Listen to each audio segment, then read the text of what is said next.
Hey guys, Deb G again. Let's talk a little bit about program management. What really separates a traditional program manager from an agile program manager? Here's a hint. It's not JIRA and it's not PI planning. It's what we like to call adaptive governance. Think of it like this. A traditional project manager builds a map. It says, stick to it.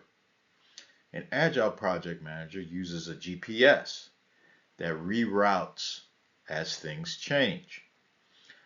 Adaptive government means we set guardrails, not stop signs. We lead with clarity, not control.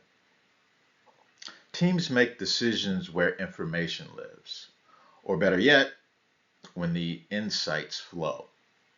So, the essence of adaptive governance is this: keeping the insights flowing, coupled with setting process guardrails, which in turn enable and empower teams to make empirical decisions without the heavy hand of command and control. Say that three times fast. Adaptive governance isn't chaos.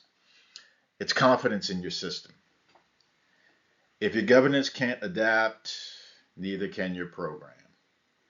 I hope you understood that. Follow and comment. Talk to you guys later.